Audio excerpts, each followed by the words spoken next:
오늘 이 시간 우리에게 주시는 하나님의 생명의 말씀은 요한복음 17장 20절에서 26절까지 말씀입니다. 신약성경 178페이지 요한복음 17장 20절에서 26절까지의 말씀, 우리 함께 교독하시고 마지막 절은 같이 읽겠습니다. 내가 비옵는 것은 이 사람들만 위함이 아니요 또 그들의 말로 말미암아 나를 믿는 사람들도 위함이니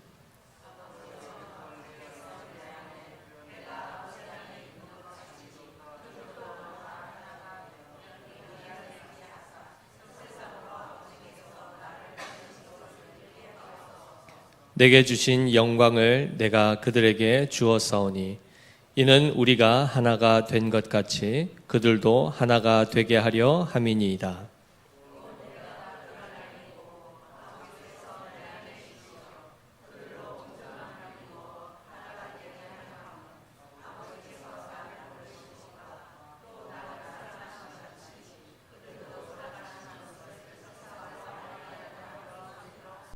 아버지여, 내게 주신 자도 나 있는 곳에 나와 함께 있어 아버지께서 창세 전부터 나를 사랑하심으로 내게 주신 나의 영광을 그들로 보게 하시기를 원하옵나이다.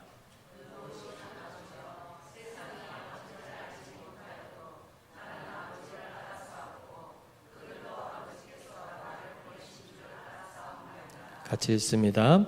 내가 아버지의 이름을 그들에게 알게 하였고 또 알게 하리니 이는 나를 사랑하신 사랑이 그들 안에 있고 나도 그들 안에 있게 하려 함이니이다. 아멘. 아멘. 샬롬. 우리 앞뒤자와 한번 인사하겠습니다. 주님의 사랑으로 정말 사랑합니다.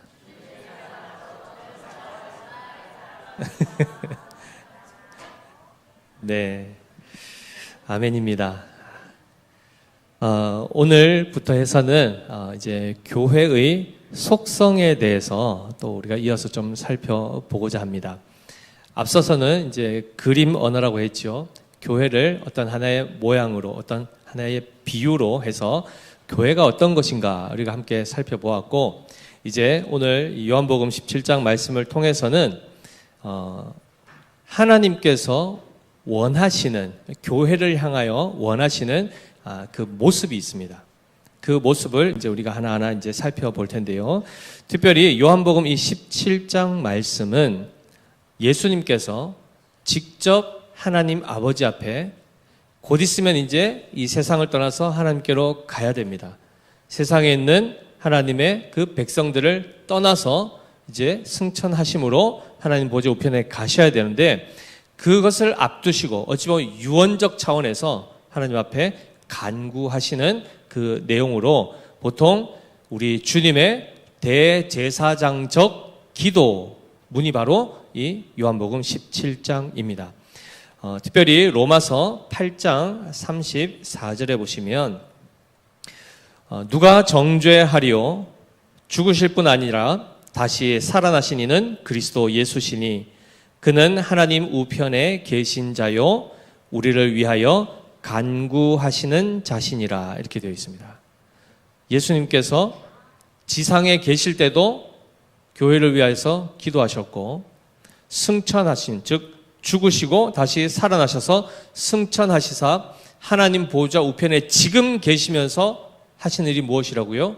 우리를 위하여 간구하고 계신다, 이렇게 말씀하고 있습니다. 그리고 히브리서 7장 24절, 25절 말씀을 보시면,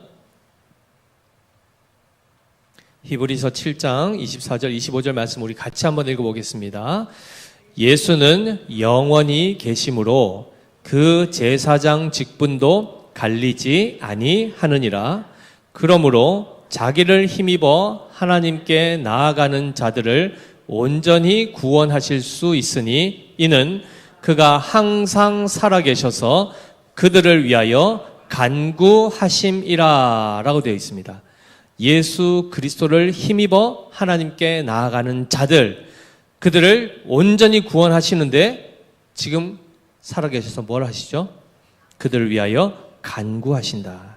그리고 24절의 말씀과 같이 예수님은 영원히 살아계시기 때문에 제사장 직분이 다른 사람에게 넘어갈 필요가 있습니까? 없습니까? 없지요. 영원한 대제사장이 바로 우리의 예수 그리스도이십니다. 그래서 그 주님께서는 지상 사역 가운데서도 아버지께 무수히 많은 간구를 올려드렸고 그 간구 안에 많은 응답을 받으셨죠.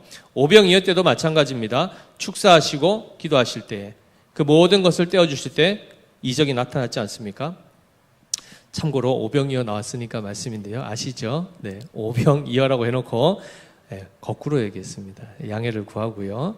그래서 보리떡 5개입니다. 오병이죠, 그죠? 그 다음에 이어 2마리의 물고기였습니다. 이걸 제가 뒤집어서 잘 실수 안 하는데 그날 입이 꼬였습니다. 그래서 양해 말씀 부탁드리고요.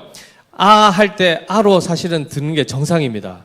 근데 아 했는데 어로 알아듣으러 주신 것도 참 감사는 한데 그렇게 하면 되겠죠. 제가 실수를 했으니까 양해 부탁드리고, 예수님께서는 이스라엘을 먹이시고 양육하시고 돌보시고 한마디로 구원하시기 위해서 하나님 아버지께 간구하셨습니다.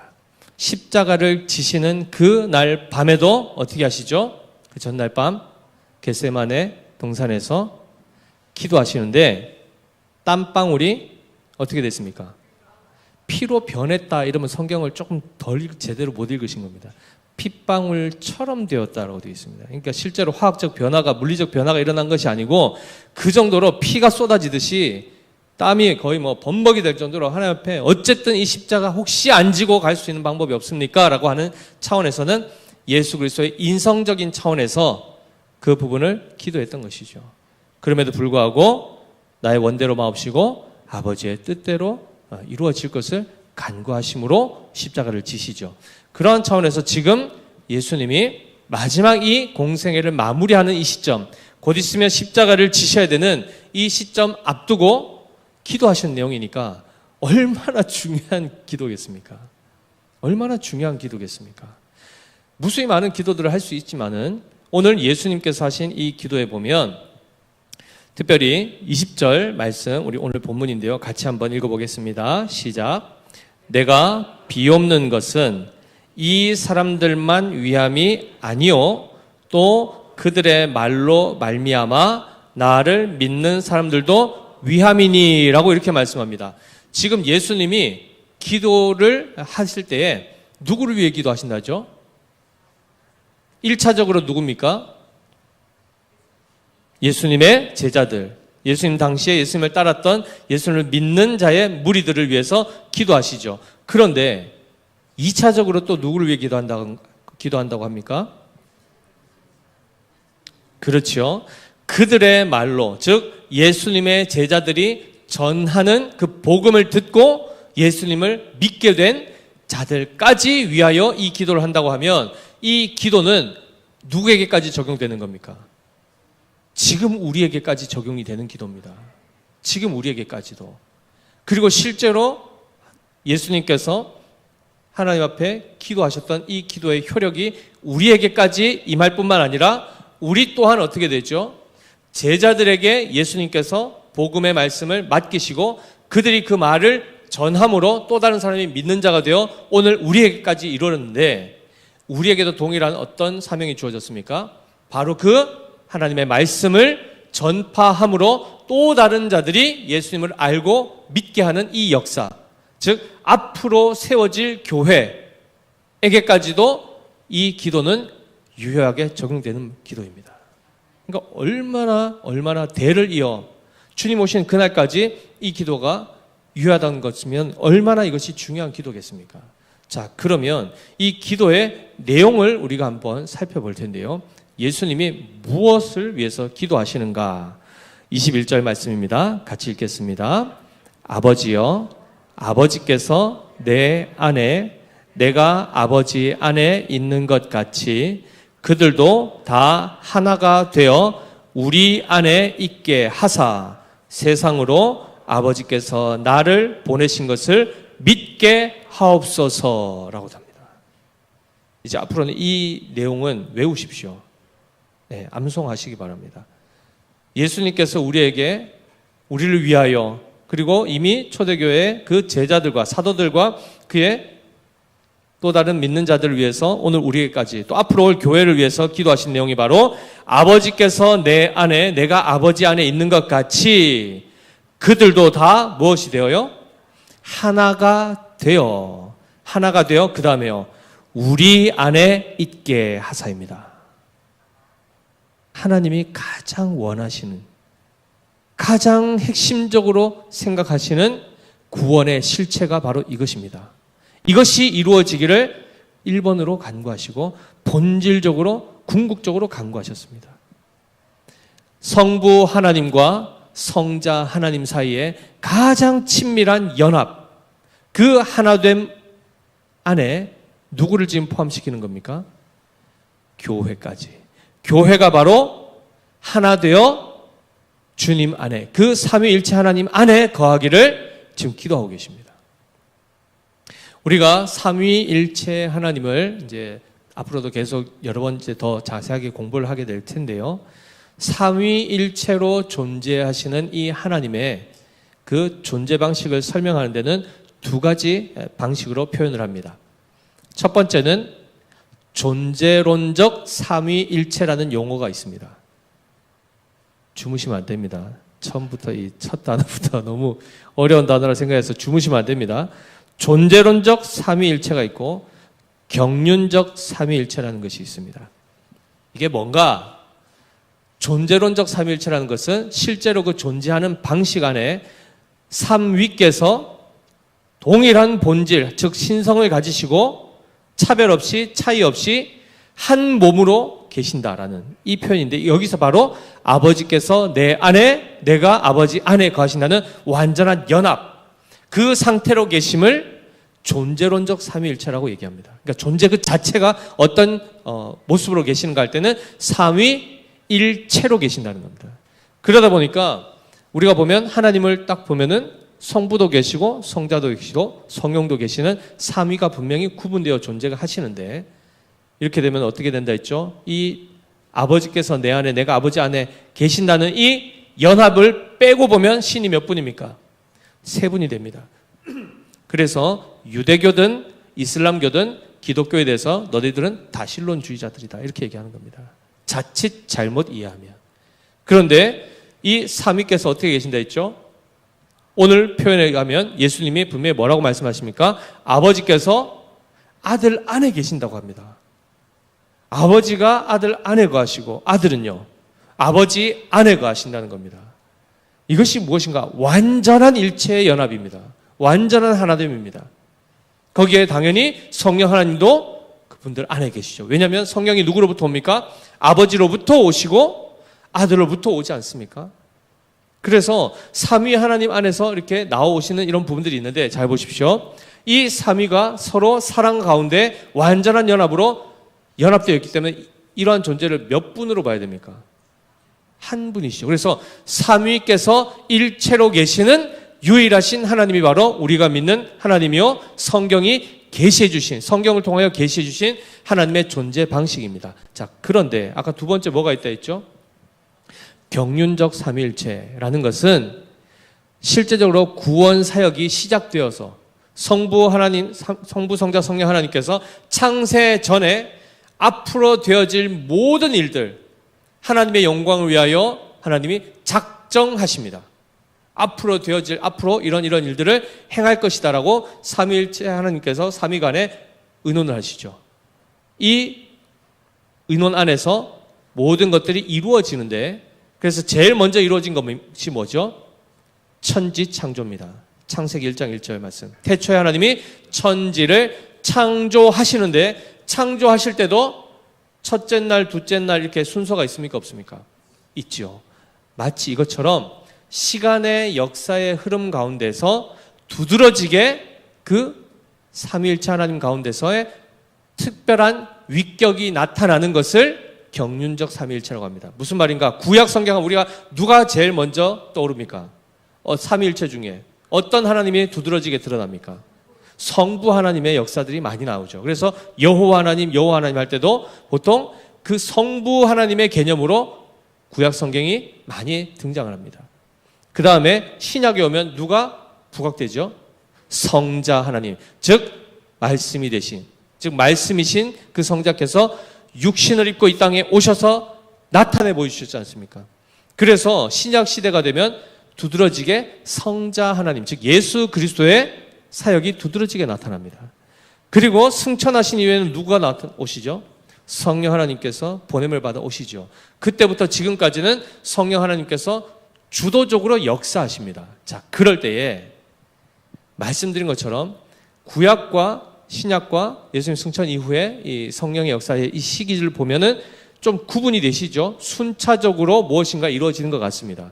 그럴 때 성부와 성자와 성령께서 이렇게 삼위께서 구분되는 사역을 이렇게 역사 가운데 하셨구나를 보게 될 때에 삼위의 역할이 뚜렷하게 구분이 됩니다. 이것을 경륜적 삼위일체라고 얘기합니다. 한마디로 하나님의 역사하심 가운데 두드러지게 그 기능적인 부분이 나타나는 것을 말씀하는 것인데, 이럴 때에도 말씀드렸죠. 두드러지게 나타난다 하여 성자와 성령이 역사 안 하셨습니까? 구약에? 하시죠. 그때도 여전히 삼위일체로 계십니다. 그러니까 존재 방식으로는 분리된 적이 없으십니다. 신약 시대나 지금 시대나 앞으로도 마찬가지입니다. 그러나 구체적인 구원 역사를 이루어 가시는 가운데는 두드러지게 역사하시는 분이 나타납니까? 안 나타납니까? 나타난다는 것입니다. 그럼에도 불구하고 예수님께서 세례 받으시고 올라오실 때, 이번 주 마태복음 보셨지 않습니까? 3장에서 그때도 보시면 이번 주에 우리 다음 주죠. 다음 주에 설교하게 될 텐데, 예수님께서 올라오실 때 삼위 하나님이 동시에 그 예수님의 그 침례 받으시는 현장에서 함께 임하시는 것을 우리는 보게 됩니다. 어쨌든 삼위는 항상 존재 방식에서는 삼위일체로 계셨고, 구체적인 구원 역사 안에는 두드러진 사역을 각자 이렇게 뚜렷하게 구분되게 하셨다는 것을 말씀하고 있죠. 여기서 제일 중요한 게 뭡니까? 성부, 성자, 성령 하나님은 사랑 안에 완전한 연합으로 있었다는 겁니다. 한순간도 1초도 갈등이라든가 대립이라든가 분리가 있은 적이 없다는 것입니다. 지금 그것을 전제로 아버지와 아들과의 그 완전한 연합의, 사랑의 연합의 관계처럼 교회가 그렇게 되기를 원한다고 말씀하는 겁니다. 교회가. 그래서 교회 되게 하는 특징, 교회는 반드시 이 모습을 갖추기를 원하시는 그 첫 번째가 바로 하나됨입니다. 하나됨. 어떤 모델을 주셨죠? 삼위일체의 모델을 근거로 지금 이 말씀을 하시는 겁니다. 아버지께서 내 안에, 내가 아버지 안에 있는 것 같이 어떻게 한다고요? 그들도 다 하나가 되어 완전한 관계의 연합을 이루어, 그 다음에요, 그렇게 하여 그들이 그리스도와 연합되고 그리스도의 연합과 함께 동시에 삼위일체의 연합 안에 들어가게 되는 것입니다. 이것이 지금 하나님께서 우리에게 목적하시고 원하시는 구원의 실체요, 그것이 이루어지기를 간구하는 핵심적인 기도의 내용입니다. 자, 그러한 차원에서 그렇게 되니까 어떻게 됩니까? 우리 안에 있게 하사, 21절 후반번에 뭐라고 되어 있습니까? 세상으로 아버지께서 나를 보내신 것을 믿게 하옵소서, 이렇게 되어 있습니다. 한마디로 교회가 하나가 되면 그 다음에 그 하나됨 이후에 어떤 일이 발생한다는 겁니까? 세상이 예수 그리스도를 알고 믿게 된다는 겁니다. 놀랍죠? 그럼 자, 이걸 뒤집으면 어떻게 되겠습니까? 교회가 하나됨을 통하여 교회의 하나됨이 잘 드러나게 되면은 예수님을 믿는 사람들이 많아진다고 하는데, 이 역사가 뒤바뀌면 어떻게 될까요? 교회가 분열되면 예수 그리스도를 믿는 역사가 주춤해진다는 겁니다. 이상하게 왜 하나님이 이렇게 하셨을까요? 교회와 관계없이 그냥 하나님이 아무나 그냥 다 구원하시면 될 텐데, 왜 교회의 어떠함에 그 구원의 역사에 어찌 보면 영향을 미치게 하셨을까요? 왜 우리에게 이렇게 부담을 주셨을까요? 왜일까요? 하나님 힘든 건 하나님 혼자 하시고 영광스러운 것만 우리한테 숟가락 좀 얹게 하시지, 왜 이렇게 안 되는 일에 왜 우리를 끌어들이셔가지고, 가뜩이나 우린 연약한데 하나 되는 거 힘들어 죽겠는데 하나 되지 않는 것 때문에 예수님의 영광이 가려지고 하는 이런 일들을 왜 하십니까? 라고 우리는 불평할 수 있습니다. 그런데 잘 보십시오. 우리의 교회가 어떠한 모습이 나타난다는 것은 단순히 교회만의 문제입니까? 교회는 그리스도의 뭐라고 했습니까? 몸이라고 했지 않습니까? 당연히 예수 그리스도께서 우리의 머리가 되셔서 우리와 함께 있기 때문에 우리의 어떠함에 영향을 받으시는 그 선택을 하신 겁니다. 한마디로 혹을 붙이신 거예요. 예수 그리스도께. 우리 없이 하시면 제일 편하시죠. 삼위일체 하나님이. 근데 갑자기 거기에 부족한 우리를, 연약한 우리를 몸으로 붙이셔서 그들을 통하여 구원의 역사를 계속해서 이루어 가시는 이것을 행하신 것. 하나님의 선하신 뜻이요. 그 안에서 결국 우리로 하여금 어떻게 하는 거죠? 방탕하지 아니하고 그리스도의 명령에 순종하여 그 영광에 함께 동참케 하기 위함입니다. 아멘이십니까? 죄송한데 뒤에 히터 좀 꺼주십시오. 앞에 좀 너무 더운데. 그래서 우리의 하나됨이라는 것은 우리가 교회가 화평하고 성도와 성도 간에 하나 되는 이런 실제적인 신앙의 모습이 나타나면 믿는 자들이 교회 안으로 들어오게 된다는 겁니다. 놀랍지 않습니까? 그런데 오늘날 한국교회, 우리 교회뿐만 아니고 한국교회 전체를 살펴보면 어떻습니까? 하나됨의 역사가 두드러집니까? 분열의 역사가 두드러집니까? 분열의 역사가 두드러집니다. 어느 교회 할 것 없이 이 시험들이 있고 이 흐름들이 있습니다. 그러자 어떻게 되죠? 세상 사람들이 교회를 가려고 합니까? 안 가려고 합니까? 가뜩이나 집에서도 지금 골치 아파 죽겠는데 남편하고도 막 관계가 지금 막 영 막 시원찮아가지고 머리 아파 죽겠는데 교회 갔더니 교회도 싸움박질하고 있네. 이거 뭐 어떻게 해야 됩니까? 안 가고 싶겠죠. 우리도 일시적으로 그 시간들을 또 지나왔지 않습니까? 교회의 하나됨이 깨어지는 그 순간 그리스도의 복음에 엄청난 걸림돌이 우리가 그 걸림돌로 역할을 하게 되는 상황이 온다는 것입니다. 반대로 얘기하면 구원의 역사를 일으키고 복음의 역사가 왕성하게 드러나기 위해서 전제 조건이 뭘까요? 우리가 그리스도 안에서 하나 되는 것입니다. 교회가 하나 되면 우리 자체 안에 기쁨이 넘치게 되어 있습니다. 매 주일마다 성도들을 만나는 것이 기쁩니다.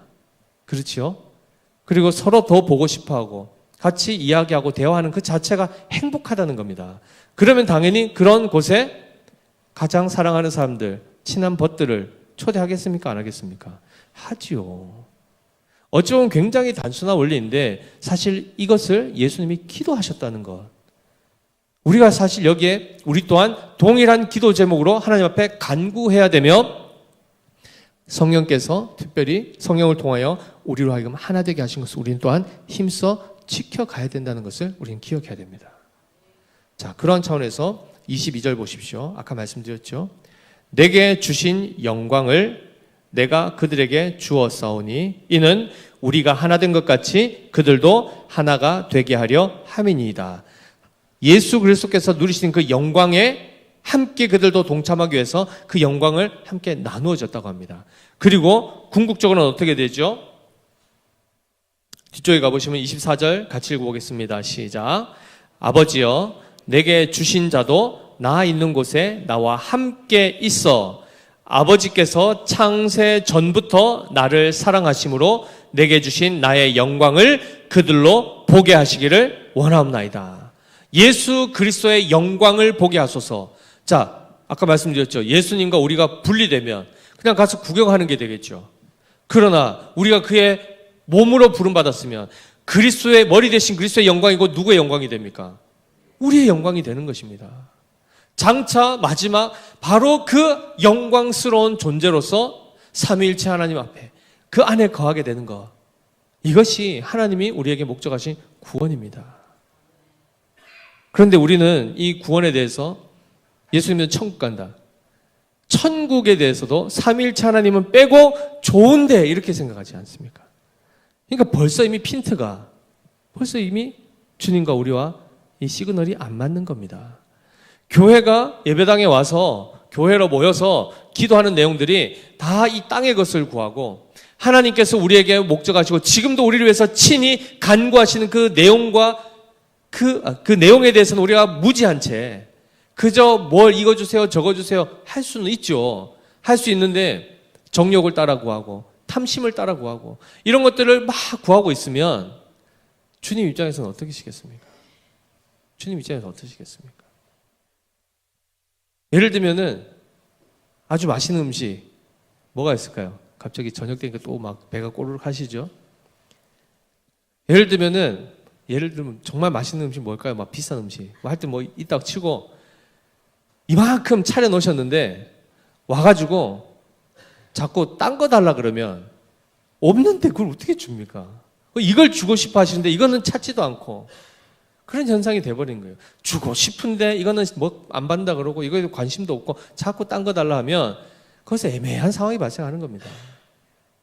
우리의 기도의 내용들을 바꿔가야 되지 않겠습니까? 하나님께서 우리에게 주시고자 하는 것을 우리가 깨닫고 그 뜻 안에서 그것을 구하면 하나님이 어떻게 하실까요? 어떻게 주실까요?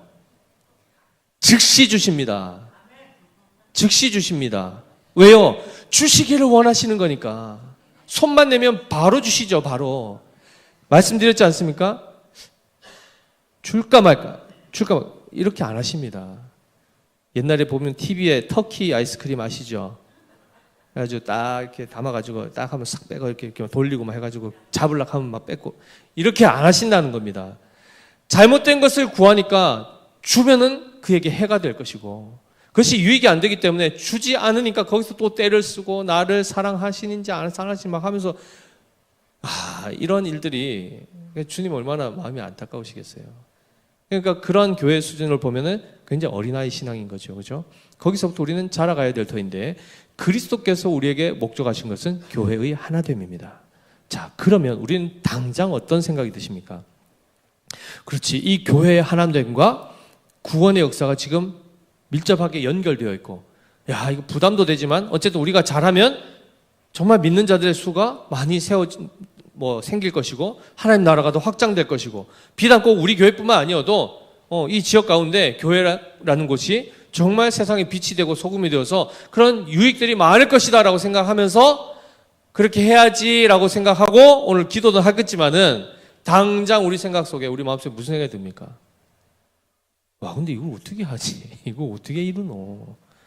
내하고 지금 스타일도 안 맞고 일도 해보면 자꾸 손발도 안 맞는 저 집사님, 권사님, 장로님도 있는데 저 어떻게 하지? 어떻게 하나를 이루지? 이런 염려가 또 슥 들어오죠. 어떤 일을 같이 해보면 당장 여행만 같이 가봐도 다시는 안 간다 이런 사람도 있지 않습니까? 그렇죠? 그런데 그 둘을 두고 하나가 되라. 이거 뭐 부담스럽죠. 그런데 잘 보십시오.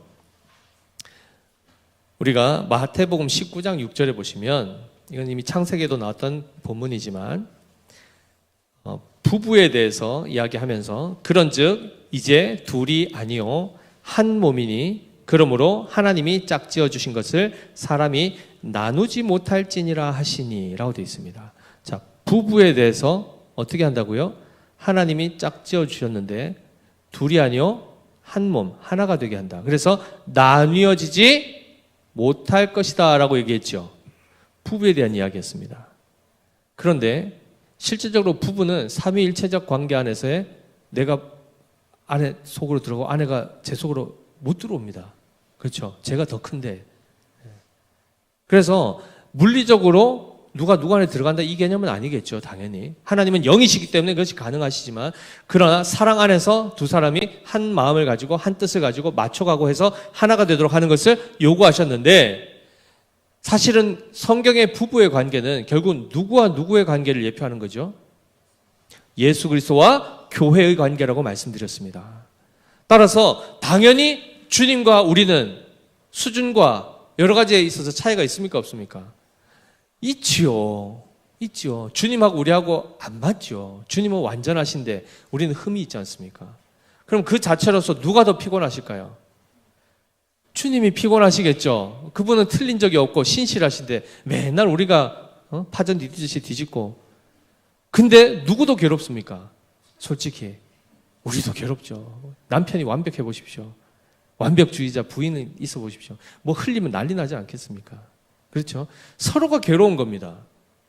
그런데 둘이 하나가 되게 하신 것이 누구의 뜻이라고요? 하나님 아버지의 뜻입니다. 그 뜻 안에서 남자와 여자가 한 몸을 이루듯이 그리스도와 교회를 하나 되게 하시는데, 그 일에 있어서 하나 되게 하시려고 하니까 누가 맞추십니까? 예수 그리스도께서 우리에게 맞춰주십니다. 신기하죠? 그분이 그 신적 영광을 내려놓으시고 사람의 몸을 취하시고 이 땅 가운데 오셔서 우리의 모든 것을 체휼하십니다. 그리고 공감해 주시며 기다리시며 인내하시는 중에 그러니까 우리의 온전함 자체를 부정하는 것이 아니고, 그냥 그래 뭐 있는 모습 그대로 왔으니까 그냥 너는 계속 그렇게 살아라, 이러한 차원으로 받아들이신 게 아닙니다. 그리스도의 형상을 회복하여 온전한 자가 되게 하실 것인데, 이거를 포기한 것이 아니고, 이걸 버리고 그냥 맞춰주는 개념이 아니고, 이건 그대로 붙드시되 그것이 될 때까지, 그것이 될 수 있도록 기다리시며 또 맞춰주시고 위로하시고 격려하시고 때로는 꾸지르시고 하면서 그 일들이 되게 하신다는 겁니다. 누가 힘드실까요? 누가 힘드실까요? 말씀드렸지 않습니까? 다 힘들지요.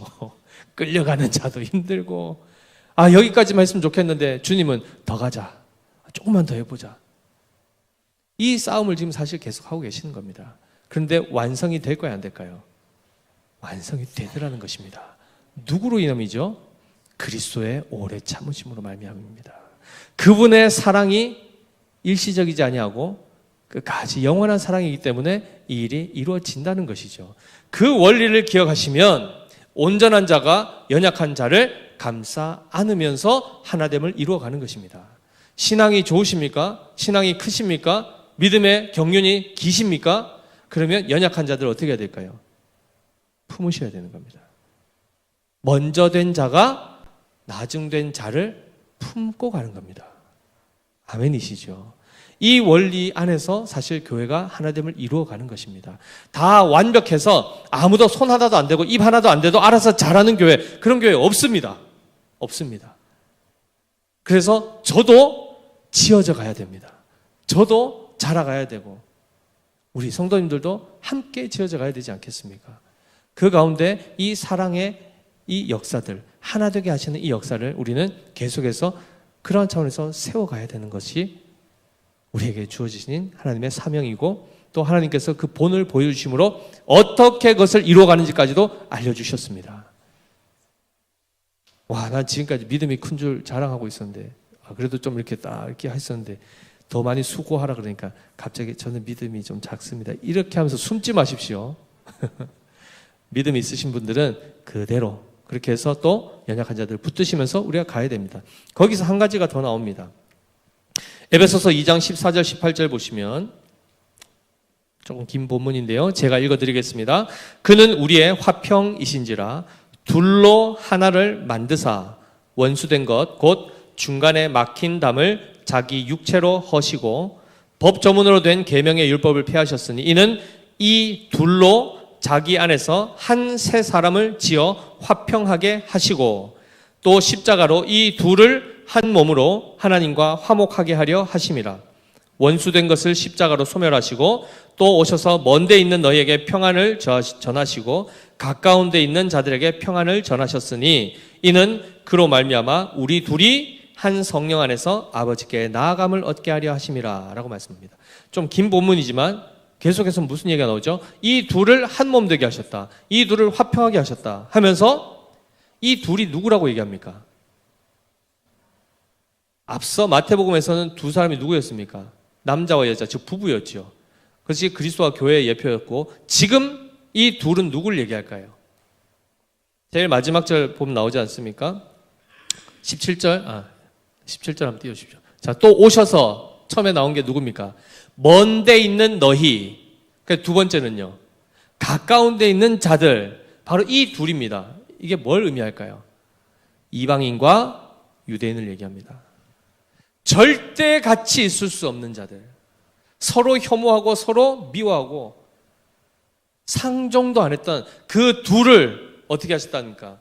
그리스도의 십자가로 말미암아 그 둘을 하나 되게 하셨다는 것입니다. 놀랍지요?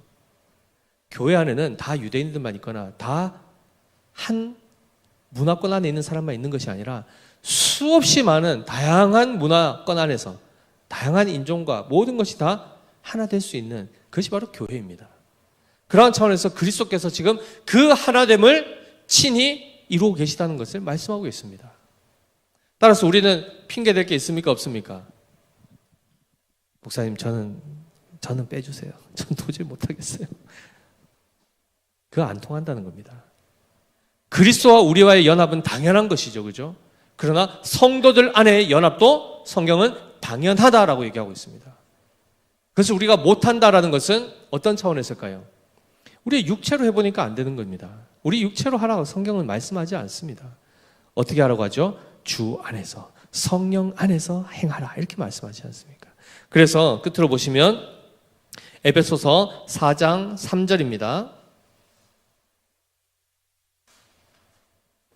에베소서 4장 3절 말씀 우리 같이 읽겠습니다.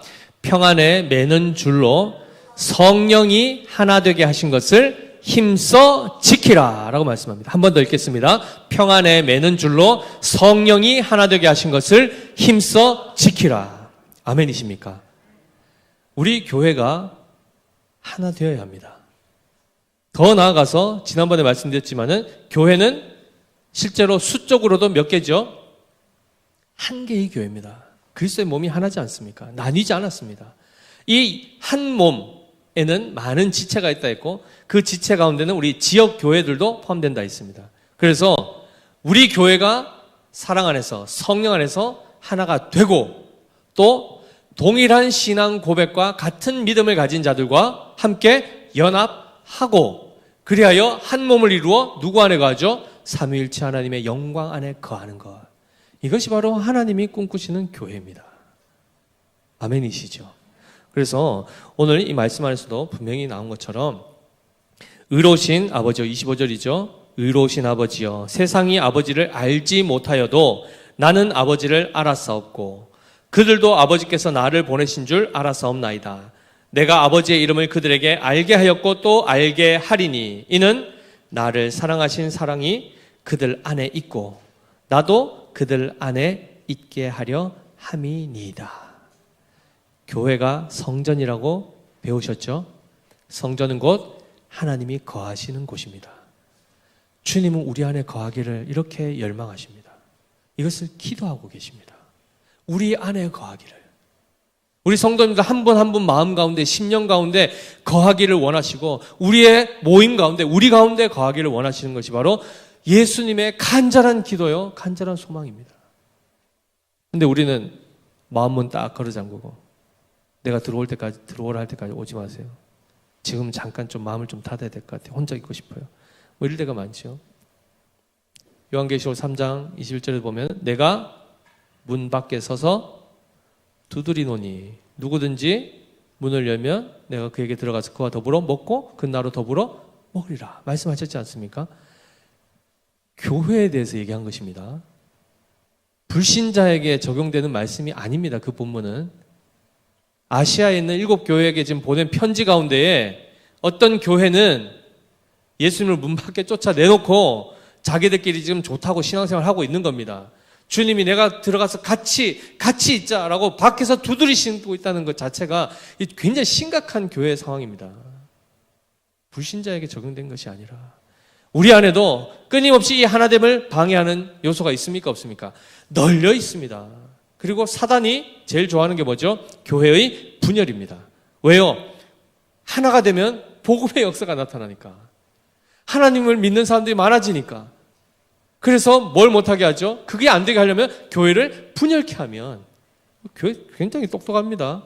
사돈도. 성경 잘 압니다. 교회를 분열케 하면 이 역사가 멈춘다는 걸 알고 있기 때문에 끊임없이 한 사람 한 사람을 자극하는 것이 바로 분열의 역사를 조장하는 사단의 역사입니다. 이것을 우리가 당연히 깨어 분별해야 되겠죠. 그리고 주님께서 예수님이 간절히 바라시는 교회의 하나됨을 우리는 힘써 지켜가야 되며 힘써 간구하는 가운데 은혜를 구해야 되는 것입니다. 그렇게 되면 가정이 하나가 됩니다. 그리고 교회가 하나가 됩니다. 그리고 분열의 역사가 멈춰지게 되어 있습니다. 그런데 잘 기억하십시오. 지금 그래도 부부로 계신 분들 서로 안 맞는다고 자꾸 얘기하지 마십시오. 원래 안 맞는 거예요. 주님이 알고 짝지어 주셨습니다. 그 이야기 그만하십시오. 안 맞는다는 얘기를 왜 하는 겁니까? 그래서 하나 되고 싶지 않다는 거 아닙니까? 이게 다 사단의 역사라니까요. 잘 들어보면 이해되십니까? 서로 맞춰줄 수 있는, 그러니까 대전제는 이겁니다. 이 세상에 있는 자기 자칭 교회라고 한다고 해서 다 교회로 인정받지 않습니다. 쭉정이 교회가 있습니다. 올바른 신앙 고백을 하지 아니하고 잘못된 교리를 가지고 있는 교회들도 있습니다. 그들은 교회라 하지 않습니다. 스스로는 그렇게 우길지라도. 그래서 참된 교회의 본질은 그 하나됨은 같은 신앙 고백이어야 됩니다. 동일한 믿는 대상이 같아야 되지 않겠습니까? 바로 그리스도 삼위일체 안에 들어가 있어야지 딴 데 가 있어 알라 안에 있으면서 우리는 뭐 이렇게 하면 안 된다는 겁니다. 이만희 안에 있으면서 뭐 이만희를 막 신처럼 여기면서 그거 안 된다는 거예요. 그건 교회가 아닙니다. 일단 자, 그랬을 때는 당연히 동일한 신앙 고백 그리고 관계성 안에서의 하나됨이 같이 이어져야 되는 겁니다. 그래서 고린도전서 1장 10절에 나오지 않습니까? 형제들아 내가 우리 주 예수 그리스도의 이름으로 너희를 권하노니 모두가 같은 말을 하고 너희 가운데 분쟁이 없이 같은 마음과 같은 뜻으로 온전히 합하라 이렇게 합니다. 앵무새처럼 똑같이 이렇게 하라는 얘기가 아니고 같은 신앙 고백을 가지고 같은 방향을 향해 주님이 원하시는 그 일들을 함께 이루어가라 이 말씀을 하는 겁니다. 그것이 바로 교회의 하나됨인데 부부 안에도 마찬가지입니다. 신앙 안에 하나 되기를 힘쓰십시오. 이미 신앙이 갈라지면 당연히 분열의 역사는 그냥 기본값이 되어버립니다. 계속 부딪힐 수밖에 없죠. 그럼 그때 뭘 하셔야 됩니까? 내가 신앙을 포기하고 그냥 맞춰주면 됩니까? 그렇게 해서 화평을 이룬 겁니까? 그게 아니죠. 기도하면서 은혜를 구하여 사랑하는 남편, 아내도 회심하여 예수님을 믿어 믿음의 가정이 세워지면 평화가 옵니다. 그 안에서 먼저 된 자가 헌신하는 겁니다. 이 악 물고 참는 겁니다. 내가 왜 그렇게 해야 됩니까? 그러지 마십시오. 참을 수 있는 것이 복입니다. 그를 위하여서 악담하지 아니하고 분을 다 쏟아내지 아니하고 오히려 그를 위해서 축복해 줄 수 있는 것, 긍휼한 마음을 가지고 사랑할 수 있는 것, 그걸 할 수 있는 존재가 복입니다. 영광입니다. 명예입니다. 그것이 바로 그리스도의 형상이기 때문입니다. 아멘이십니까? 그래서 오늘 이 말씀 우리가 잘 기억하십시오. 우리가 기도해야 될 1번의 기도 제목은 뭡니까? 아버지께서 아들 안에, 아들이 아버지 안에 있는 것 같이 우리가 그와 같이 하나 되게 하시고, 우리만 하나 돼서 그냥 그리스도를 밖에 쫓아내고 우리끼리 하나 되고 좋다 한 것이 아니고 그 하나됨으로 하나님 안에 거하여 구원의 역사들을 이루어가는 것. 또 다른 하나님의 교회를, 주님의 교회들을 계속해서 세워가는 이 사역을 우리 믿음의 교회가 잘 감당해야 될 줄 믿습니다. 이루에서 함께 기도하시며 성령 하나 되게 하신 것을 힘써 지켜나가시는 우리 교회 되시기를 예수님 이름으로 축복합니다. 기도하겠습니다. 우리 찬양팀 앞으로 나와주시고요. 살아계신 하나님, 지금도 항상 살아계셔서 교회를 위해서 간구하고 계시는 하나님, 그 주님께서 우리의 대제사장이 되어서 가장 먼저 기도하신 것이 바로 교회의 하나됨이었습니다. 끊임없이 사단은 지금도 분열의 역사를 일으키고 있습니다. 우리가 때로는 미혹당하고 충동질 당하여서 정말 교회의 하나됨을 상실하고 우리 안에 상함과 분열과 나누어짐의 역사들이 나타날 때가 있습니다. 주님, 우리를 불쌍히 여겨주시고 다시금 이 말씀 앞에 우리가 바로 서게 하여 주시고 반응하게 하여 주시옵소서. 우리가 지금까지 미혹된 것 다 악의 영들의 속은 것임을 깨닫게 하여 주시고 뉘우치게 하시고 정말 성령께서 하나 되게 하신 것을 힘써 지키며 한 성도 한 성도 서로 사랑으로 돌보며 그리고 채워가며 하나님 붙들어주며 우리가 정말 하나님 안에서 사랑으로 하나 되는 그런 교회가 될 수 있도록 도와주시옵소서. 그렇게 함으로 우리가 또 하나의 본이 되고 모델이 되어서 또 많은 이웃 교회들과 지역 교회들 그들 또한 우리의 본을 받아 함께 주님 안에서 하나 되어 정말 영광스러운 교회로서 한 몸을 이루어 하나님의 영광 가운데 온전히 참여하고 또한 이 세상 가운데 완전한 빛을 비추고 소금의 역할을 함께 잘 감당하는 교회들이 되게 하여 주시옵소서. 그렇게 역사하여 주실 주님께 감사드리며 살아계신 우리 구주 예수 그리스도 이름으로 기도드립니다. 아멘, 아멘.